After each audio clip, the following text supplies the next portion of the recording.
cheating. Isa tong uri ng kasalanan na sa sobrang tindi, pag ikaw ay hinusgahan or napatunayan na nag-cheat or isang cheater, kung ikaw ay napatunayan na isa kang cheater, daig mo pa ang gumawa ng isang napakalaking kasalanan sa batas. Okay, grabe na yung tingin sa'yo ng tao. And also, mawawalan ng tiwala sa'yo ang mga tao. Okay, cheating, hindi lang siya natatapos sa relationship. Okay? And please, while I'm at it, wag kayong mag-cheat sa relationship, please. Stop doing that. Para kayong tanga. Okay? Or wag kayong mag-cheat in general. Diba?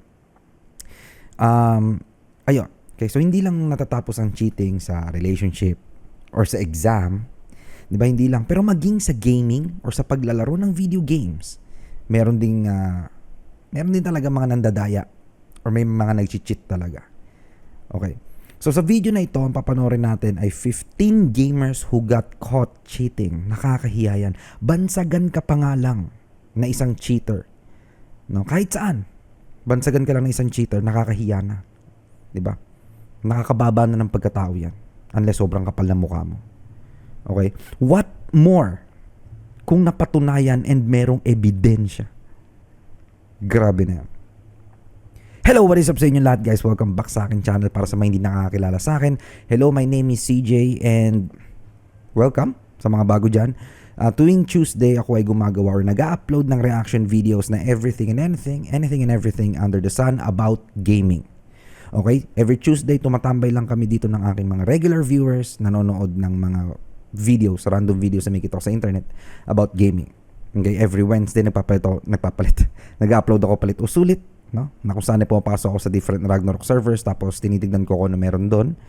Every Saturday naman, minsan nag-upload ako ng update video doon sa ginagawa ko random Ragnarok server. Tapos every Sunday is reaction video din, pero hindi na siya gaming. Okay? Kahit ano na yan, random na yan. Okay? So yun guys, welcome sa inyo lahat. Bago magsimula ang ating content for today, gusto ko lamang muna syempre magbigay ng shoutout sa aking mga channel members. Shoutout kay Fantasy Forged, Teski, and Paulo Mueca. Maraming salamat sa inyong tatlo sa pagpapamember dito sa aking channel. Thank you so much for helping my channel financially. I really appreciate it. So guys, para sa mga regular viewers ko dyan na gustong sumuporta dito sa aking channel financially, you can do so by joining the channel membership. And to learn more, just click the join button down below. Okay, hindi yan sa pilitan, mapapanood nyo pa rin naman yung mga content ko. Pero yeah, para sa mga regular viewers ko dyan na wala namang pampapamember, don't worry kasi you can still give support sa aking channel via subscribing, liking my videos, watching my videos, comment, and share. Whatever. All that jazz. Okay? So, ayun na nga, let's go. Tara na. Katulad sinabi ko, ito yung gagawin natin. Papanoorin natin sa week na to. This is the 15 gamers who got caught cheating. Okay? Nakakahiya. Okay. Tignan natin kung ano-ano mga games yung lalaroin nila dito. Tapos along the way, magbibigay ako ng aking opinion and reaction. Okay, let's go. Vikkstar is pretty damn good at Warzone, so when he was taken out by a random player with insane aim, something felt kinda off. He was spectating a guy known as Mr. Slazy, but it felt like his skills were a little too impressive, and that's when they realized he was live on Facebook. Is he streaming? He's actually streaming. He is live. And he's Grabe. cheating, bro! Oh my, this is what it's like. Oh my god! This is My- what we're going up against. I think, hindi kasi ako masyado naglalaro ng FPS. Maliban sa Valorant, Point Blank, Counter-Strike, 1.3, 1.6. Tapos, ayun lang ata yung FPS na nalaro ko sa buong buhay ko. Maliban sa mga PlayStation games. 'Di ba? So, I think, ang ginagawa niya dito, wall hack. Ito ata yung wall hack kung tawagin, na kung saan nakikita niya yung mga kalaban kahit nasaan sila. Kasi mayroon tinatawag na aimbot. 'Di ba? Na kung saan kusang tumututok yung aim mo. Tapos, pipindot ka na lang ng mouse kusang tututok sa ulo or kung saan man. I don't know. Diba? Tapos, ito naman ata is wall hack na kung saan tumatagos or nakikita mo yung mga kalaban kahit pa mayroong pader. Ganun. I'm not sure. No, I'm not sure. Sabihin nyo. Let me know sa comment section down below. Every lobby. Bro, he's not even trying to hide it. He's live and he's got his name in his... Oh my Turns god. out this guy spent weeks cheating live, but when he finally got the thousands of viewers he so desperately wanted, even the hacks couldn't stop the humiliation. Stay behind. Oh my, and he still loses! He still loses! How? And while he was showing everyone how to cheat, one YouTuber tricked their entire audience Guitar for Hero? years. Shmooey was a Wait, bago natin ipagpatuloy, I just wanna say, I love rhythm games. Okay, Auto Jam, Guitar Hero, yung sa phone naman, Geometry Dash, Osu, what else? Yung iDate, nakapaglaro ko iDate, Audition, nakapaglaro ko niyan. I love rhythm games. Isa yan sa mga na-enjoy kong genre ng game. Okay, maliban sa MMORPG, rhythm games. So, Guitar Hero, hindi ako masyado nakapaglaro nito, pero nakapaglaro ako niyan. Hindi dito sa gitara, pero sa controller. Okay, so let's see kung paano ginawa niya dito. Okay, let's go. Back natin. was showing everyone how to Let's cheat. go. One YouTuber tricked their entire audience for years. Shmooey was a Guitar Hero player that people genuinely labeled as the best in the world. This was barely an opinion. It was just accepted that this guy had unrivaled talent. But there's only so many world records you can hold before things turn suspicious. Okay. When Shmooey decided to take on 9 patterns of eternal pain, it looked borderline impossible to pull off. Somehow this didn't faze him. I mean, was he really that good? But that's when fans began to notice something weird. Despite all of this happening live, Windows Media Player showed up out of nowhere. Oh my god.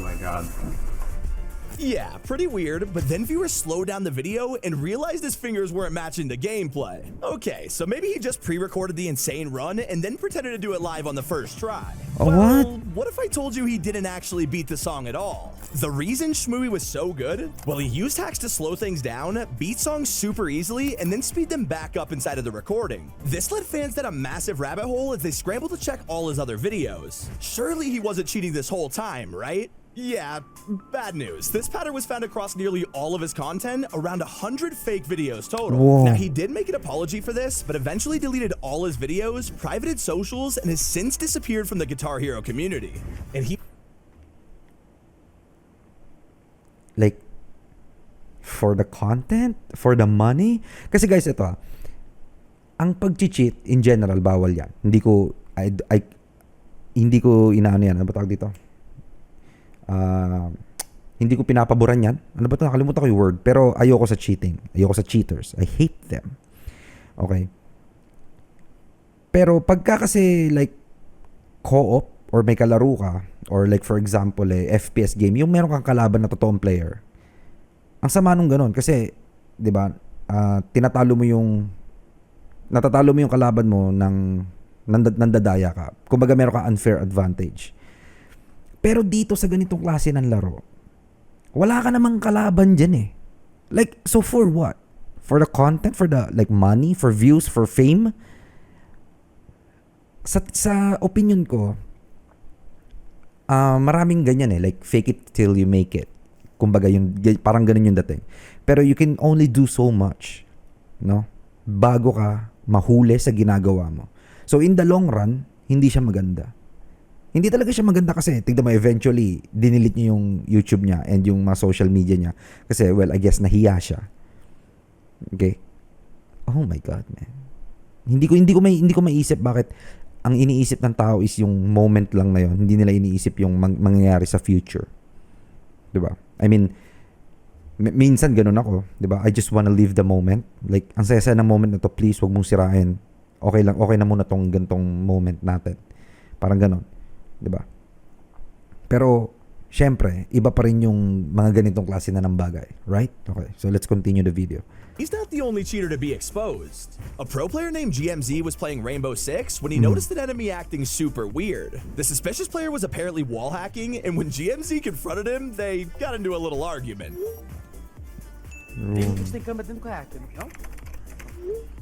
So clearly this guy is now super cocky and even tells GMZ to come check his stream out. The enemy confidently hands over his Twitch username to prove his innocence, except this guy has no idea he's literally broadcasting hacks. What? Oh my god. Got him! What? There you go, that's him. What? Oh no. Now, he was blatantly cheating, but some hackers are a lot harder to spot, like the Austin US. This guy had a ridiculously impressive KD on Call of Duty, and at one point it was 4.8, which is kinda insane. This was just the start of his journey as Austin began to stream his gameplay, trying to get more attention for his skills. I mean, fair enough. If you're that good at the game, why not show it off? Except this is when viewers began to pick up on something odd. Austin somehow knew exactly where enemies were coming from. Not the internet. YouTubers like It's Hoppa and Caught in 4K called out Austin for wall hacking, as the clips of the stream were just too good to be true. So in response, Austin quickly deleted all of his recordings from no. Twitch, but not before someone found a bombshell. In one of his very first streams, we could actually see him on a cheats website as he logs into his account and views the order history. My man literally got caught in 4K. It's moments like this that make you Jesus. wonder, why do people even cheat? Especially if Yeah. you're already good at your job. Yo. Why? Like in the first place, bakit? 'Di ba? Pero katulad niya na sinabi niya kanina, siguro gusto magpa-impress. 'Di ba na meron siyang napakagaling na napakagaling na gameplay sa Call of Duty for example, 'di ba? Kasi naiintindihan ko naman na sa panahon niya ngayon, dalawa lang yan. If hindi ka magaling, sino manonood sa'yo? If hindi ka entertaining, sino manonood sa'yo? Parang ako, hindi naman ako magaling, hindi rin ako entertaining. Kaya tignan nyo, halos walang nanonood sa akin. Meron, kayo, guys, yung mga viewers ko. Pero I never, kahit dun sa main channel ko na may 100k subs, never akong napunta sa trending. Never nag-trending yung mga videos na ginagawa ko. Okay? Well, that's not my goal. No, hindi naman yun yung goal ko sa YouTube. Ang goal ko dito is iba-iba sa iba't ibang channel. Okay? Yes, maganda kung kumikita, pero hindi yun yung goal ko, kaya okay lang kahit wala masyadong viewers. Okay, kasi kung yun yung goal ko, edi magta-try hard ako maglaro, 'di ba? Mag-upload ako ng mga games like League of Legends kasi doon lang naman yung alam ko, Valorant, 'di ba? So, ayun.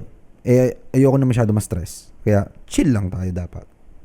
Okay? So, yeah. Like Mecharazium. Now, this streamer was already a popular speedrunner, yet he decided to throw all of that away when he got an invite to the biggest speedrunning charity event, Games Done Quick. Everything was going smoothly until the donations hit a milestone. Now he had to play the Metal Gear DLC. The current record was beating the whole thing in 7 minutes and 20 seconds. Pretty fast, so the last thing viewers expected was for Mecharazium to pull off this insane time. Looks like a 6:55. Holy sh**. A world record. Yes, but hey, can we not use the world record stuff, right? Because you see, it's very misleading. And it assumes that the video that I've done here is the fastest time. Yeah, probably the strangest reaction to beating a world record I've ever seen, and the chat was equally as confused. Something was really off about this, and viewers couldn't figure out why, so they went back and analyzed the speedrun. Just 1 minute into the DLC, and Mecharazium does something weird. It's actually pretty hard to get past this grab because he has an eyes on his Now, it may seem like nothing important Nakita ko yun. Like, tinanggal niya yung kamay niya sa mouse, tapos nagro-rotate pa rin yung view. Ayun ba yun? Let's see. happened here, but it was the most revealing part of all. He scratched the back of his head while turning the camera. How could he be lifting his right arm while also moving the mouse? Diba? Yeah, this was pretty much impossible, and it's not like you could argue the camera was flipped. I mean, his t-shirt had the logo on it. So you're probably wondering what his explanation was for this. Obviously, moving the mouse with my left hand was a different experience. Now that is a good excuse, Okay. right? Well, a couple months passed, and I guess he was starting to feel super guilty because he messaged the organizers behind the event exposing everything. Hey, the Blade Wolf DLC run people paid for is a pre-recorded segment. I've done an actual bad thing, and I shouldn't have done this on the event. I'm sorry for doing the thing I've done. Truly. Basically, he pre-recorded the entire run, perfectly splicing together the best moments of each game. His admission was a huge scandal, causing GDQ to remove any mention of his name from their channel and ban him from all future events. Oh, A no. lesser-known game, though, is Krunker. You might have played this back when it was on Steam, but it was originally a browser game, so it was super easy to hack. Now, most players get away with it, except for PYPY. He was out there streaming on Twitch without a care in the world, showing everyone just how easy it was to cheat. Other players quickly picked up on this and exposed him on Reddit, where it got the attention of the last people he wanted, the developers. They wanted to embarrass him, but in a harmless way, way because at the end of the day, he's just a kid. His punishment obviously included the ban, but for anyone who went to his profile, they'd see the word hacker in blood red. Yeah, I think that was enough to make him learn his lesson because he quickly deleted his Switch afterwards. Oh my God. But one of the craziest punishments of all time happened live in the middle of a huge CSGO tournament. Oh, During a no. match between Alam ko na to. Hellraisers and Team Property, one of the players, Joke Emilio, lang. suddenly vanished, shocking the commentators. Did Emilio just get back banned? Yo, wait, what? Hindi ko pala alam to. We'll assume that that's like some sort of error for now until we get any other confirmation. That is pretty funny. Turns out he was actually hacking during the tournament, What? causing his team to be suspended and the organizers to ban him from all future events. Not only that, but because this was a VAC ban, it means Emilio's not allowed to qualify for a Valve-related event ever. Guys, educate me. Enlighten me. Hindi ko alam kung ano yung ibig sabihin ng VAC or yung VAC. So, siguro like hacking. Pero hindi ko alam kung ano yung ibig niyan sabihin sa VAC. Okay, so let me know. Again, although that didn't stop him from trying. Years later, CSGO rebranded itself as Counter-Strike 2, and in early 2024, they hosted qualifiers to be a part of the very first tournament. And somehow, Emilio got into the match. Okay, let's go. Let's focus, everyone. PGL Major Qualifier 3. We are live. QE, take a deep breath and let's roll. Now, he was pretty excited to redeem himself. The original ban was over a decade ago, and Emilio just wanted to get back into the scene with a fresh start. Except, of course, players began to notice something suspicious. Oh no, inulit niya na naman. Oh, kusang nagte-turn yung Did you aim catch niya. that? Yeah, let me show those Kusang nagte-turn yung aim niya. I think ito yung sinasabi nila na aimbot. Okay? eliminations in slow motion, and now pay attention to the hand. The gun flicks before he even moves the mouse, but I have to admit, this one could have easily been webcam delay. While it was never confirmed that Emilio returned to cheating, one thing's for sure, he wasn't meant to be in the tournament. And it wasn't too long before Valve caught wind of this. Defuse. Hey, I crashed. Why? Oh The my lesson here, God. VAC bans absolutely suck, and don't cheat in your favorite games unless you want to ruin them for the rest of your life. Or maybe you're just trying to impress your favorite streamer. When Jinxie was checking out one of his viewers' Rainbow Six highlights, one of them stood out amongst the rest. Wait, this guy has a dot in his name. What's going on?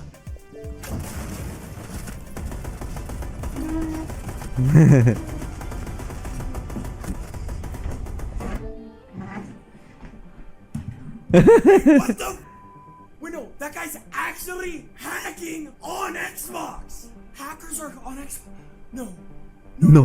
Now, earlier I mentioned the event Games Done Quick, but back in 2011 they were just starting out when they invited a special guest onto the stream. Some would say Cody Miller was a speedrunning legend, having beat Halo 2 on Legendary mode without dying in only 3 hours and 17 minutes. And let me tell you, back in 2005 this was a ridiculous accomplishment and enough to get him the official Guinness World Record. Wow. This dude became pretty famous in Halo speedrunning, but now we're back to 2011 where Cody's invited to show off his skills live. Except for some strange reason, he says he's not going to use any of the speedrunning tricks. Well, I'm not gonna use the coolant trick because I just want to kill everybody. Okay. Well, fair enough. Never mind then. So you're talking to the wrong guy if you want that wrong. Despite being the guy who completed Halo 2 without a single death, Cody dies twice off the bat, and others start to look a little concerned. Only 26 minutes into the playthrough, and he begins to panic and get lost, realizing that Legendary difficulty is a little too hard for him. Oh hell no. Oh my God. Oh boo, I hope people aren't disappointed. Yeah, most people would rather you be able to show off than have to play it safe all the time and survive. That was the plan. This run was estimated to be around 2 hours, but it takes Cody over double that just to finish the game. How long have I been doing this? Who's keeping the time? I think it's okay for not having practice, huh? Yeah, this is quickly becoming the worst speedrun of all time, Oh especially my when God. Cody decides to lower the difficulty even more. In the interest of time. You know what? I have no idea where I'm going. Honestly, at this point, I kind of feel bad for him, and even Cody can tell they're silently judging him. Yeah, wow, I'm really sorry. Now I feel you. Jesus It's Christ. okay to make fun. Like, I'm cool with it. You know? What's that, like 4.5 hours? No problem, yeah. If you couldn't tell by now, Cody was a total fraud, with him being exposed for doctoring past speedruns by splicing clips together. In all likelihood, his 2005 record was probably fake, but I guess the real question is, why would you ever go to a live event to prove skills you don't have? And he's not the only one way out of their depth. Quid was a promising Fortnite player from Australia that won massive tournaments like FNCS. Now, this would be the last person I expected to cheat, and yet in the middle of a tournament, his screen went black out of nowhere. What? Who logged in? Who logged into my account? Wait, what? I just got logged out of my account. Hold on. I think my brother, Spoiler alert, he wasn't logged out. He was literally banned from Fortnite. Quid immediately uploaded a video where he was confident it was a mistake by Epic. I'm like 99.9% sure I'll be unbanned. Obviously, because I never actually did anything wrong. Well, he probably should have come clean because rumors started circulating that he was using aim hacks all along. And this is when fans began to dig up old streams where they found something weird on the desktop. In probably the dumbest way you could be exposed, Quid literally had multiple hacking programs right on his computer. And despite claiming he was only testing them in 2019, one of them literally said April 2020. Yikes. Still not as bad as the guy who got exposed by a couple of pixels. During a Vanguard competition, Shiv GTK was playing super well, but almost a little too well. Surely he's not hacking though. I mean, you can literally see his screen. But that's when Shiv's caught by a tiny white dot that's almost impossible to see. If you squint and follow in slow motion, it's clearly an enemy coming around the corner. This whole time Shiv was wall hacking live using specialized software made specifically for tournaments. He was quickly exposed, but in the strangest turn of events, he tries to take down every other streamer with him. Yeah, I'm not joking. Shiv dropped a list of every pro player who is supposedly using the same software. This man picked the Snitch. Fucking snitch. nuclear option. And here's a trick for all you wannabe hackers. Do not face your webcam towards your hands. So Lista was a small streamer who is top 300 in the world in Valorant, but it quickly became Valorant. Okay, right up my alley. Okay, Valorant. Let's go. Let's see. obvious why he was so good. Viewers noticed he was shooting enemies, but without even clicking the mouse.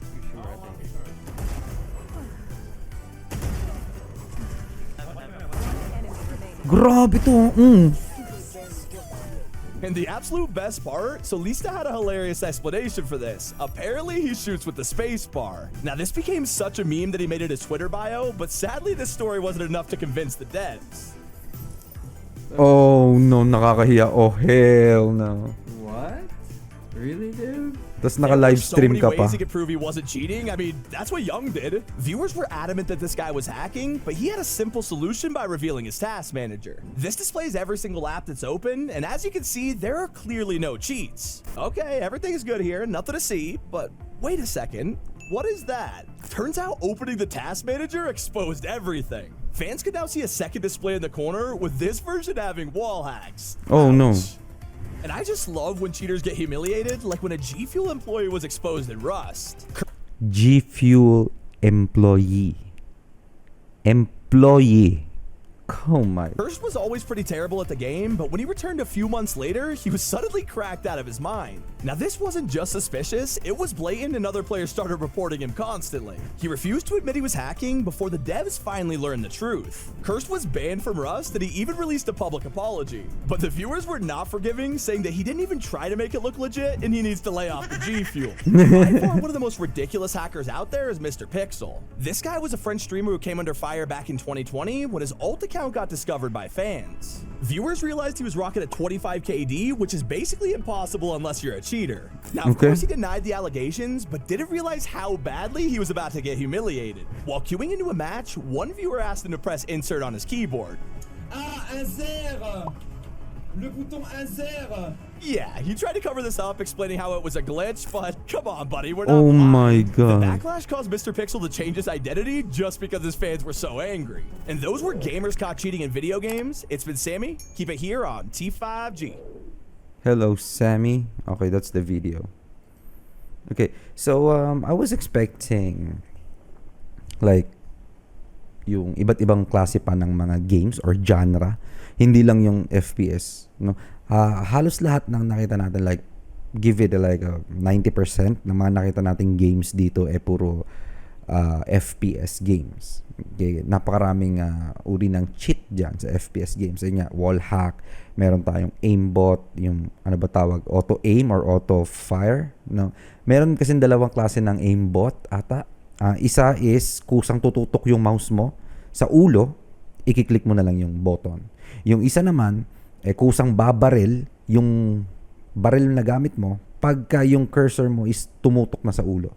Ganun yung like parang dalawang klase ata ng aimbot kung tawagin. Or I don't know kung anong tawag doon. Pero yun yung dalawang klase nun. Okay? So sa tingin ko kaya kaya mas maraming FPS games compared sa ibang games like MOBA game and etc. Kasi mas madaling gawan ng hack ang FPS games compared sa MOBA game. For example, League of Legends. Ang League of Legends is ang tawag sa mga cheaters diyan scripters. Okay? So nandiyan yung automatic na nagda-dodge yung character mo pagka magi-skill shot ka, no? For example, first skill ni Ezreal or ultimate ni Varus, first skill ni Varus, mga ganon. Kusang magda-dodge, okay? Kahit pa sobrang imposible ng ma-dodge, nadadodge nila. Ganon sila kalupit, di ba? Ganon kalapit yung mga scripters. Okay? Na isa yun sa mga dahilan ko bakit, di ba, bumalik ako sa League of Legends, paglalaro nun, tapos nag-quit ulit ako kasi nung na-reach ko yung Diamond 3 ata ako, wala na, ang hirap na. 'Di ba? Sobrang imposible ka nang manalo. Hindi naman imposible, okay? Don't get me wrong. Like sobrang hirap nang makaalis ng Diamond. Buti nga nakapag Diamond 3 pa ako. Sobrang hirap na kasi ang daming scripters. Alam mo ikaw na lang yung mauumay kasi hindi naman talaga fair. 'Di ba? Yung iba doon may kita mo kakagawa lang ng account na sa challenger na. Ganon. Tapos isa lang yung ginagamit nila. Sobrang specific lang ng ginagamit nila like Zeri or sino pa ba yung ginagamit pang script? I don't know. Zeri lang yung naalala ko. Okay. Ayun. Kaya rin ako nag-quit. Anyway, so yun, guys, please, huwag kayong mag-cheat. Huwag kayong mag-cheat sa games. Huwag kayong mag-cheat sa relationship. Huwag kayong mag-cheat sa exam. No? Although yung cheating sa exam, nagiging meme yan. Like, pagalingan magtago. No? Pagalingan magtago kung paano mag-cheat or pagalingan ng diskarte kung paano mag-cheat sa exam. Pero yun, never ako nag-cheat sa game. Never ako nag-cheat sa relationship. Sa exam, hindi rin Kasi mas pipiliin ko na lang na hindi ko alam yon, no? Kesa mag-cheat like mandaya. No. Siguro, na-try kong mangopya. Pero if counted as cheating yung pangongopya, siguro nag-cheat ako sa exam. Diba? Pero, yeah. My point is, huwag nyo nang gawin yun. Diba? Kasi nga, hindi naman siya nakakatulong.